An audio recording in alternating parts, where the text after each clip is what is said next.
Hello everyone, welcome back to our YouTube channel. අද මං හිතුවා මේ යුද්ධ කාලේ මේ තියෙන ඔක්කොම ජරමරස්සේ අලුත්ම ෆ්ලයිට් බුකින් වීඩියෝ එකක් අරන් එන්න.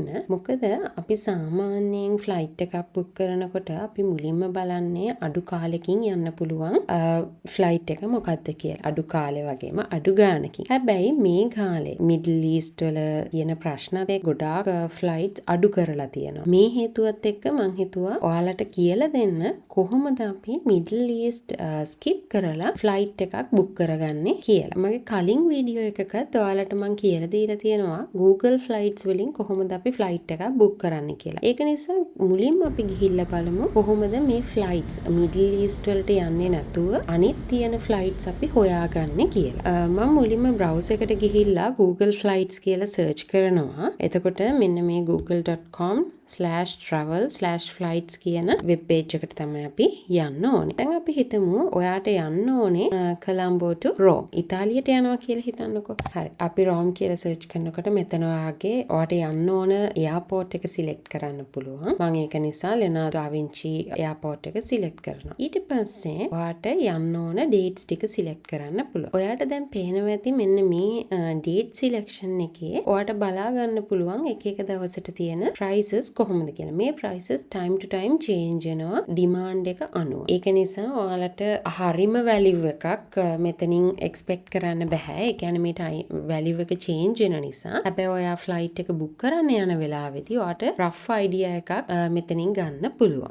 මෙන්න මෙතන දැන් අපි හිතමුකෝ අපි fly කරන්නේ May 1st to May 15th කියලා. මම May 1st select කරා. ඊට පස්සේ May 15th select කරනවා. එතකොට return date එකත් එක්කම select වෙනවා. ඔන්න දැන් මම search කරනවා. දැන් ඔයාලට පේනවා මෙන්න මෙතන තියෙනවා best route එක. හැබැයි මෙතන අපිට පෙන්නනවා cheapestම route එක. best route එක දැන් මෙතන මෙයාලා Google flight එකේ වෙනමම පෙන්නනවා travel restricted area එකක් මෙතන තියෙනවා කියලා. air space එක close කරනවා කියලා. හැබැයි ඇත්තටම මේ හැම flight එකකටම air space එක close කරාද නැද්ද කියන එක අපිට බලා ගන්න විදිහක් නැහැ. මොකද air space එක time to time තමයි change වෙන්නේ මේ close කරන්නේ. අන්න ඒ වෙලාවේදී airline එකෙන් ඔයාලට වෙනම email එකක් තමයි එන්නේ. මේ air space එක close වුණා කියලා. දැන් අපිට මෙතන best routes වලට ඇවිල්ලා තියෙන ඔක්කොම ටික ඇවිල්ලා තියෙන්නේ Middle East වලින්. ඒ කියන්නේ Etihad Abu Dhabi, Qatar Airways Qatar වල, ඊපස්සේ Emirates Dubai වල.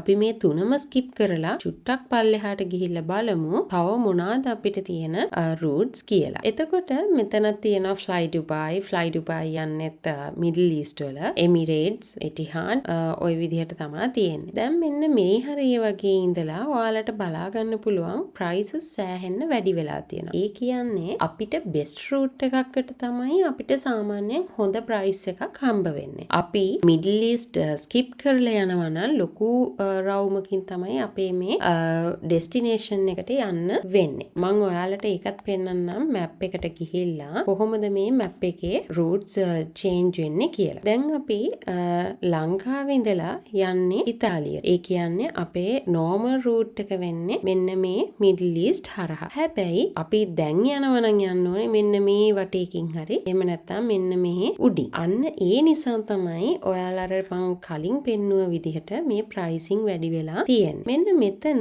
ඔයාලට බලා ගන්න පුළුවන් මේ drop down එක click කරාම මේ flight එක කොහාට යනවද කියලා. urgentම scenario එකකදී urgentම situation එකකදී price එක බලන්න නැතුව ඔයාලට යන්න ඕනි කියලා හිතන්නකෝ. අන්න ඒ වගේ වෙලාවලදී ඔයාලට පුළුවන් මේ විදිහට flight එක book කරගන්න. මේ විදිහට prices වැඩිම වෙලා තියෙන්නේ නෑ හැමතිස්සෙම. දැන් මේ summer season එක start කරන නිසා යුරෝප් වලට කොහොමත් යුරෝප් වල pricing up වෙනවා. drop down එක click කරාට පස්සේ ඔයාලට බලා ගන්න පුළුවන් කොයි රටවල් වලද කොයි airport වලද layovers තියෙන්නේ කියලා. දැන් මේ flight එක ලංකාවේ ඉඳලා ඉන්දියාව වලට ගිහිල්ලා ඉන්දියා වලින් වසා වලට යනවා. වසා කියන්නේ පෝලන්ඩ් වල. පෝලන්ඩ් වලින් තමයි රෝම් වලට යන්නේ. මේ විදිහට ඔයාට බලා ගන්න පුළුවන් තව මොන වගේ රටවල් වලටද මේ flights යන්නේ කියලා. එතකොට එයාලයින් එක බේස් කරලා තමයි ඔයාට Middle East skip කරනවද නැද්ද කියලා check කරගන්න වෙන්නේ. අපි ඉතාලියට යන්නේ. හැබැයි මේ flight එක තියෙන්නේ මුලින්ම ස්වර්ණ භූමිය කියන්නේ බැංකොක් ක්ලොක් වලට. එතකොට ඒක ශ්‍රී ලංකන් එයාර්ලයින්ස් වලින් තමයි මේ ෆ්ලයිට් එක හැන්ඩල් කරන්නේ. ඊට පස්සේ පැය 10ක ට්‍රාන්සිට් එකක් තියෙනවා. පැය 10ක ට්‍රාන්සිට් එකෙන් පස්සේ වියනා වලට ආපහු ෆ්ලයිට් එකක් තියෙනවා ස්වර්ණභූමි. ඒ කියන්නේ මේක ඔස්ට්‍රියන් එයාර්ලයින් එකක්. වියනා කියන්නේ ඔස්ට්‍රියාවල. ඔස්ට්‍රියාවලට ගිහිල්ලා 1 hour layover එකකින් පස්සේ ආපහු අපිට රෝම් වලට යන්න පුළුවන්. මෙන්න මේ විදිහට ඔයාලට ෆ්ලයිට් එක එක්ස්පෑන්ඩ් කර බලන්න පුළුවන්. මෙතන අපිට සජෙස්ට් වෙලා තියෙන ෆ්ලයිට් එක එක්ස්පෑන්ඩ් කර බලන්න පුළුවන්. මේ එයාර්ලයින් එක මිඩල් ඊස්ට් through ද යන්නේ මිඩල් ඊස්ට් ස්කිප් කරනවද කියලා. මෙන්න මේ විදිහට තමයි ඉතින් ඔයාලට යන ෆ්ලයිට් එක ඩිසයිඩ් කරන්න පුළුවන් වෙන්නේ. මම හිතනවා මේ වීඩියෝ එක ඔයාලට වැදගත් වෙන්න ඇති කියලා. එහෙනම් අදට ගිහිල්ලා එන්නම්. මේ වීඩියෝ එක බලපු හැමෝටම thank you.